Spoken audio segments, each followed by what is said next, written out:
ચમ ભૂલા પડ્યા છે મને ખબર કમ કા આમાં કેનમાં આજનું પાટ નહીં ધણિયોની થઈને માતા આવી આજુ મારી તારા સિવાય કોણ કાયદા બંટી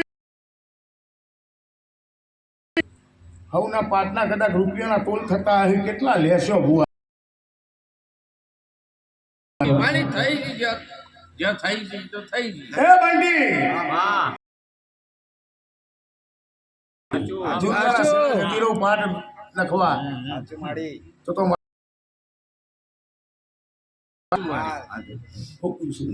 એ તો સાચું છે બરાબર અને મારી વિહિરીનો લેખ બનવાનો હશે મારા સતીના રોમ વેગળા મૂકી દઉં